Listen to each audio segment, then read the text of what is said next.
So, muli, magandang gabi po sa ating lahat at patuloy po tayo sa ating pong ginagawang daily devotion. Purihin po yung Panginoon sa katagumpayan ng ating ginagawa na pag-share ng Word of God. At dito na nga po tayo ngayon sa chapter 16 ng Numbers.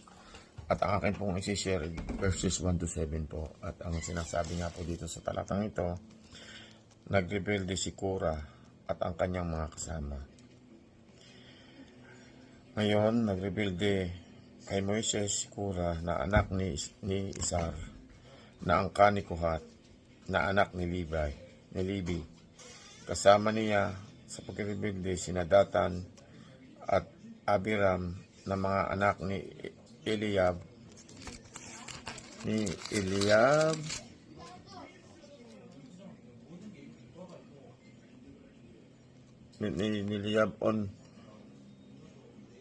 na anak ni Pilit na mula sa lahi ni Ruben.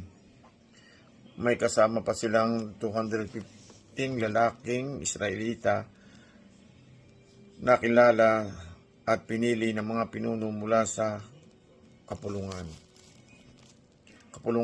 ang Israel.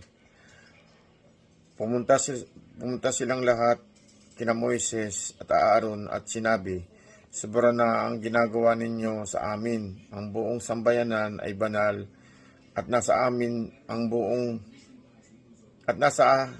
gitna nila ang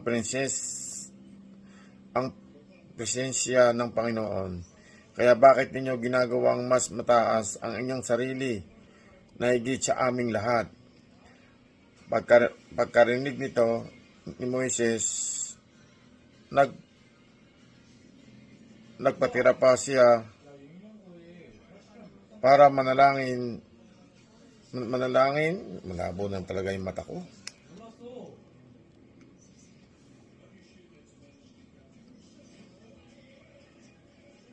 Sandali po, hindi ko makita. Malabo na rin yung aking mata. Sambayan-sambayanan sa banal na gitna ng prinsesya ng Panginoon. Kaya bakit ninyo ginagawang mas mataas ang inyong sarili kaysa aming lahat? Pagkarinig ni Moises, nagpatira pa siya para manalangin sa Panginoon. Pagkatapos sinabi niya kay Korah at sa lahat ng kanyang tagasunod, bukas ng umaga, ipapahayag ng Panginoon kung sino ang totoong pinili na maglilingkod sa kanyang bilang mga pari dahil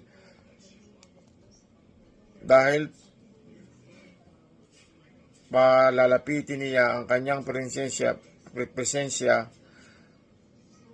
ang kanyang pinili. Kaya ganito ang inyong gagawin bukas. Kumuha kayo ng lalagyang insiso at lagyan ninyo ng baga at insiso dahil dalhin sa presensya ng Panginoon. Pagkatapos makikita natin kung sino ang pinili ng Panginoon na maglilingkod sa Kanya. Kayong mga Levita ang sumusobra na ang mga ginagawa. Amen. Purihin po ang Panginoon sa pagkabasa po ng banal na salita. Pasensya na po kahit medyo malabo na rin po yung mata ko. Hindi ko po masyadong makita kaya putol-putol po yung pagbabasa ko. Salamat po and God bless po sa ating lahat. Magandang gabi po sa ating lahat at muli po tayo mag-share sa ating devotion. Numbers chapter 16 verse 8 to 13. At sinabi ni Moises kay Korah, dinggin ninyo ngayon kayong mga anak ni Levi. Minumunting bagay na pa ba ninyo na kayo ibinuko ng Diyos ng Israel sa kapisanan ng Israel?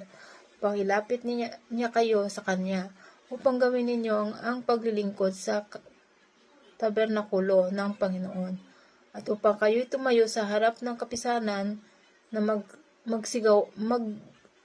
mag-asiwa sa kanila at inilapit kanya 10 ng lahat ng iyong mga kapatid na mga anak ni Levi at hangarin din naman ninyo ang pagkakasaserdote kaya't ikaw at ang iyong buong pulutong ay napipisal laban sa Panginoon at si Aaron.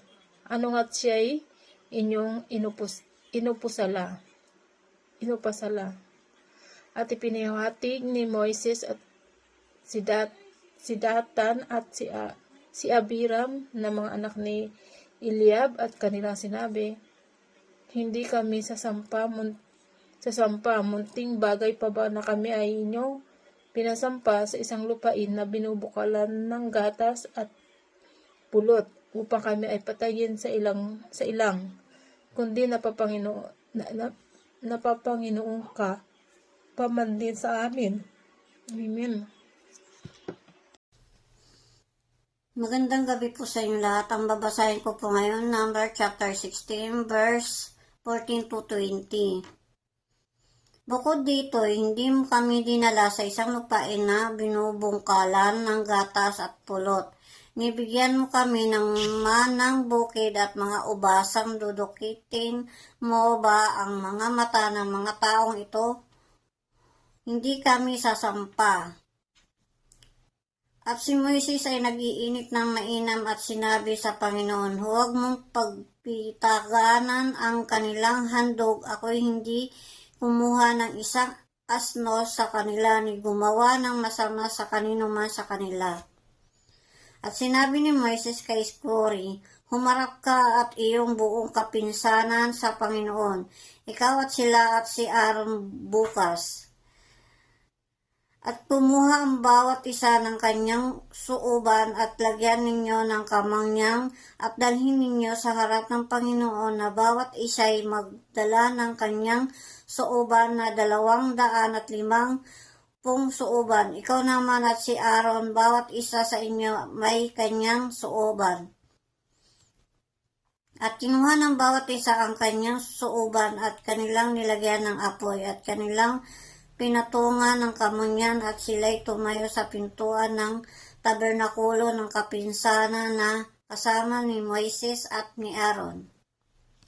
At pinisan ni Kore ang buong kapinsanan laban sa kanila sa pintuan ng tabernakulo ng kapinsanan at ang kaluwalhatian ng Panginoon ay lumitaw sa buong kapinsanan.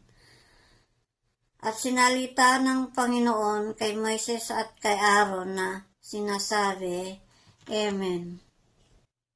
Ngayon babasahin ko po, Numbers chapter 16, verse 21 to 26. Humiwalay kayo sa gitna ng kapisanang ito upang aking lipulin sila sa isang sandali. At sila'y nagpatira pa as nagsabi, O Diyos, na Diyos nagmagadiwan ng lahat ng laman. Sa pagkakasala ba ng isang tao ay magagalit ka sa buong kapisanan? At sinalita ng Panginoon kay Moises na sinasabi, salitain mo sa kapisanan na iyong sabihin lumayo kayo sa palibot ng tabernakulo ni Kore, ni Datan at ni Abiram. At si Moises ay tumayo at naparoon kay Datan ay kay Abiram. At ang mga matanda sa Israel ay sumunod sa kaniya. At sinalita ni Moises sa kapisanan na sinasabi, magsilayo kayo, isinasama mo ko sa inyo, sa mga tolda na masasamang taong ito, at huwag kayong humipo ng anumang bagay nila, baka kayo'y mamatay sa lahat nilang kasalanan. Amen. Magandang gabi po sa ating lahat. Ang aking i-share sa gabing ito ay galing sa Bilang Kapitulo 16, versikulo 27 hanggang 32. Kaya lumayo ang mga tao sa mga tulda ni Kora, Datan at Abiram. Lumabas sina Datan at Abiram at tumayo sa pintuan ng kanilang mga tulda kasama ang kanilang mga asawa at anak. Sinabi ni Moises sa mga tao, sa pamamagitan nito malalaman ninyo na ang Panginoon ang nagsugo sa akin para sa paggawa ng mga bagay na ito at hindi ko ito sariling kagustuhan. Kung mamatay ang mga taong ito sa natural na kamatayan, hindi ako isinugo ng Panginoon. Pero kung gagawa ang Panginoon ng kamangha-manghang bagay at mabiyak ang lupa at lalamunin silang buhay kasama ang lahat nilang mga ari-arian papunta sa mundo ng mapatay, malalaman ninyo na mga taong ito ang magtakwil sa Panginoon. Pagkatapos magsalita ni Moises, nabiyag ang lupa na kinatayuan ni Datan at Abiram. at nilamon sila at ang kanilang pamilya ng lupa kasama ang lahat ng tagasunod ni Kora at ang lahat ng kanilang ari-arian. Yun lang po. Maraming salamat. Purihin Panginoon. God bless. Magandang gabi po.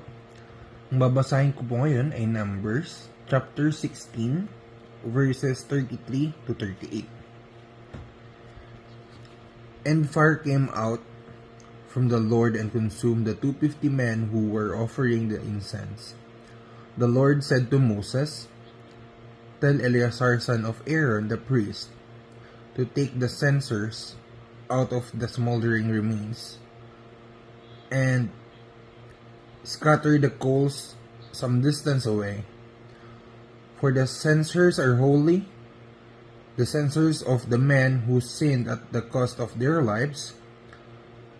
Hammer the censers into sheets to overlay the altar, for they were presented before the Lord and became holy. Let them be a sign to the Israelites. Mapagpalang gabi po mga kapatid, ako po ay magbabahagi ng Bible verse. Galing po ito sa Book of Numbers, chapter 16, verses 39 to 44. Ang sabi po dito, So Eleazar, the priest, took the bronze censers, which those who were burned had offered. They were hammered out as a covering of the altar, to be a reminder to the people of Israel, so that no outsider, who is not of the descendants of Aaron, should draw near to burn incense before the Lord. Thus he became like Korah and his company, as the Lord said to him through Moses. But on the next day, all the congregations of the people of Israel grumbled against Moses and against Aaron, saying, You have killed the people of the Lord. And when the congregation had assembled against Moses and against Aaron, they turned towards the tent of meeting. And behold, the cloud covered it, and the glory of the Lord appeared. And Moses and Aaron came to the front of the tent of meeting. And the Lord spoke to Moses, saying,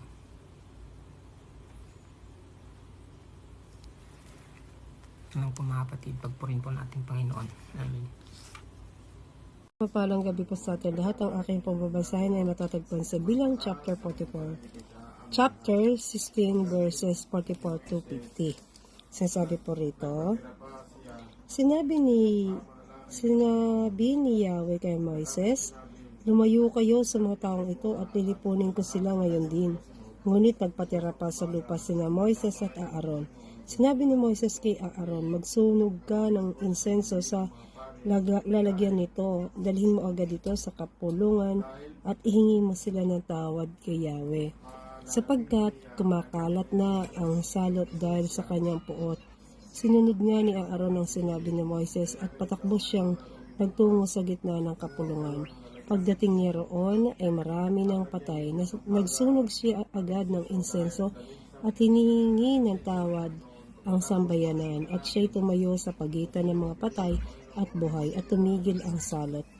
Ang namatay sa salot na iyon ay 14,700 bukod pa sa mga namatay na kasama na sa paghihimagsik ni Korah.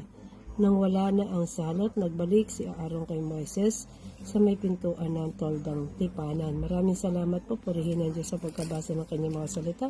Praise the Lord. Hallelujah. Amen.